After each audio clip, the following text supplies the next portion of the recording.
The American people overwhelmingly reelected him back to this office, and it's why the American people defeated the Democrat Party in devastating fashion. Today, we have officially learned Democrat officials still refuse to accept the will of the American people. Maryland Democrat Senator Chris Van Hollen rushed to Dulles Airport this morning to fly to El Salvador, potentially using taxpayer dollars, to demand the release of deported, illegal, alien MS-13 terrorist. The Democrats and the media in this room have continually and wrongly labeled Kilmar Abrego Garcia as a Maryland father. There is no Maryland father. Let me reiterate. Kilmar Abrego Garcia is an illegal alien, MS-13 gang member and foreign terrorist who was deported back to his home country. And when Kilmar Abrego Garcia was originally arrested, he was wearing a sweatshirt with rolls of money covering the ears, mouth, and eyes of presidents on various currency denominations. This is a known MS-13 gang symbol of hear no evil, speak no evil, see no evil. Abrego Garcia was also arrested with two other well-known members of the vicious MS-13 gang. And two separate judges found that Abrego Garcia was a member of MS-13, and that finding has never been disputed. And just this morning, it was revealed through Maryland court documents that Abrego Garcia's wife petitioned for an order of protection against him for 2 instances of domestic violence in May of 2021. And here is the order right here. The court ordered that the respondent committed the following acts of abuse. Once in May of 2021, assault in any degree. And on May 4th of 2021, he punched and scratched his wife, ripped off her shirt, and grabbed and bruised her. This is from a court in Maryland.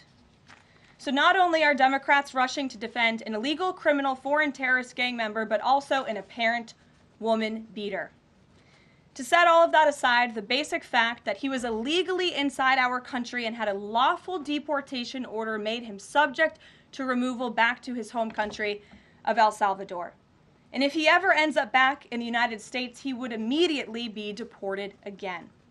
Nothing will change the fact that Abrego Garcia will never be a Maryland father. He will never live in the United States of America again.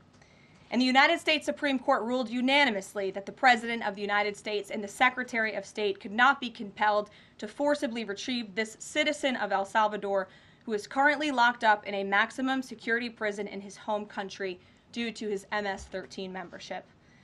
To remind the media and the Democrat Party, MS-13 are among the most vicious and dangerous individuals in this world. They pose a direct threat to the United States, El Salvador, and any other country who maintains basic law and order.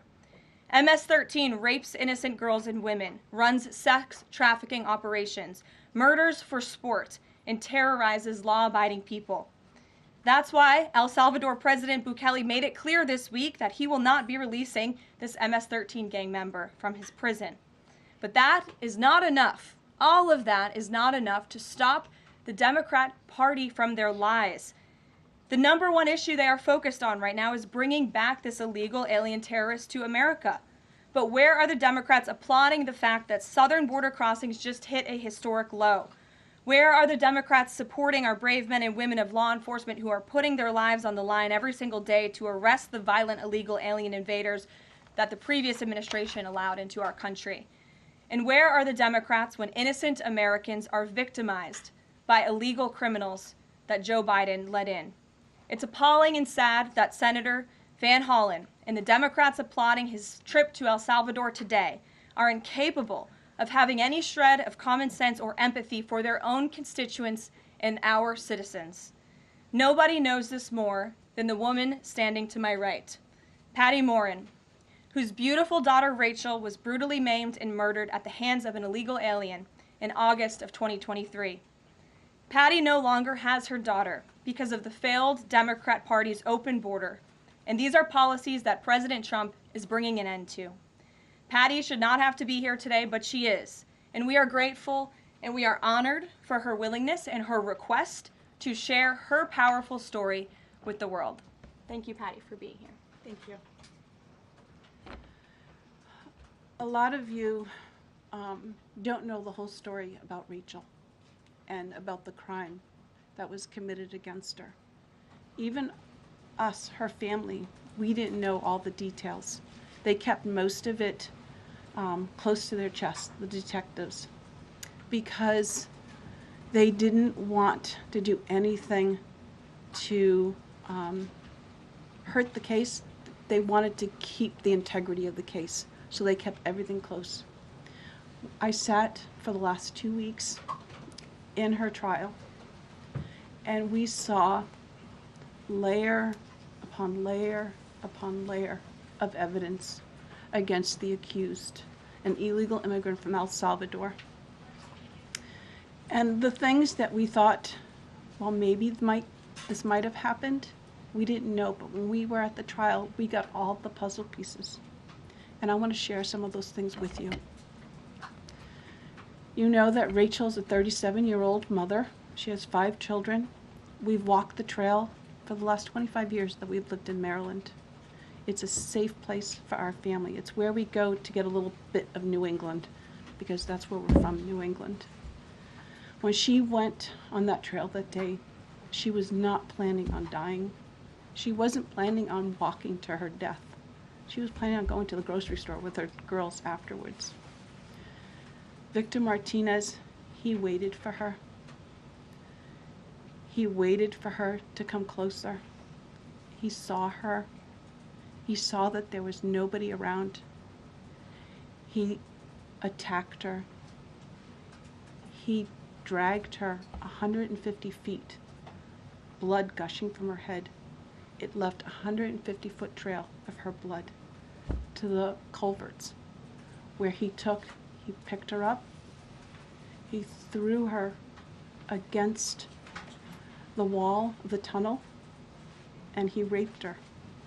But before he did that, he stopped on that trail, and rocks, still stained with her blood, he used them to hammer her head against those rocks. They say at least 20 times they could count the cuts in her head. They said that when they did the autopsy, and I've seen the pictures, there's a 6-inch square in the back of her head where the skull is shattered the way that you would crush an eggshell in pieces. 3/4 of her brain hemorrhaged. Her right and left side of her face bashed in. Her beautiful face bashed in. Her head bashed in. Broken bones, fractures. He takes and he drags her some more. He drags her through the thorn bushes. She has all the scrapes and cuts on her body. There wasn't 1 inch of her body that didn't have some kind of injury, whether it's bruising, broken bones, contusions, the scratches. She had a fractured rib, fractured nose, fractured skull. And then he takes her into the tunnel, and he picks her up. He throws her against the wall. Blood is gushing from her head. Her hair is soaked in blood. And they showed us pictures of her body against the wall, outlined. The blood outlined her body. And you could see where the blood ran down around her as he was raping her. And then he threw her down and raped her some more. And then he strangled her because he didn't want her to be able to live to tell the story. They said that when they did the autopsy on her neck, that one of the things they do is they open up the neck and they look to see how far the injury is. And they went all the way down as far as an injury is possible, hemorrhaging in the muscles, because of how strong and violent the grip was around her. These are the kind of people that have no compulsion. Like, to them, this is nothing. And when he was sitting in the courtroom, he actually looked like he thought he was going to be set free. There was no remorse on his face at all. This This person took my daughter so violently and so gruesomely and so graphically that they sealed the pictures, because I don't want my granddaughters to see these pictures. These are the kind of criminals President Trump wants to remove from our country. These are the kind of criminals that we need to remove from our country. We are American citizens. Why should we allow people like this, violent criminals that have no conscience at all, to murder our mothers, our sisters, our daughters? I don't understand why there's even any kind of problem with this. And it's not that it's political, like the left or the right, although I understand different parties have used it in the past. But we have to look at it as we are American citizens. We need to protect our families, our borders, our children. I don't care about politics. Well, I do, but I want to preserve life. And that's the only reason why I have taken and spoken about Rachel all this time. If you're a mother here in the room, can you imagine standing there alive? You're alive, and someone comes and puts their hands into your chest and rips out your heart? That's what it feels like. It feels like a part of you is being ripped out of you. You can't even describe the pain. Just like you can't describe to your husband what it feels like to carry a baby in your womb, or to feel those first kicks, or to know just intuitively if it's a boy or a girl. It's only a thing that a mother knows. Why are we not protecting the American citizens? It's just common sense. Why are we not protecting our children?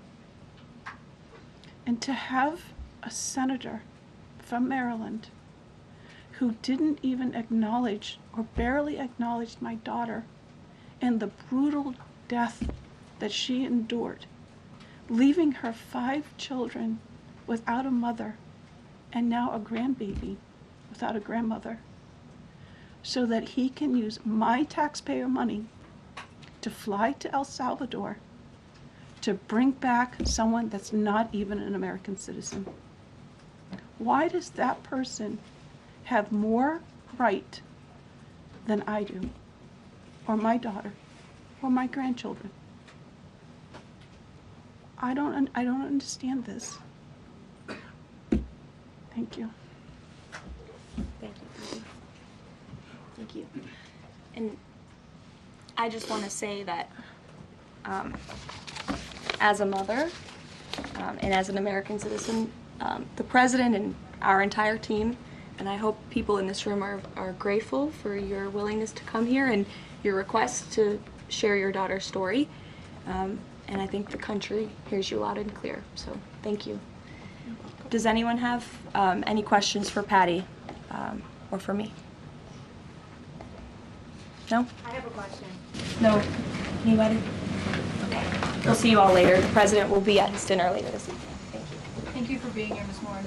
We really appreciate you. Thank you. Thank you. Please, I'm so sorry for your loss. Thank you. Please tell the truth. Exactly. Tell the truth. Yeah. Tell how violent it really is. This is about protecting our children. It's more than just politics or votes or just anything. It's about national security, protecting Americans, protecting our children. Thank you. And thank you for listening.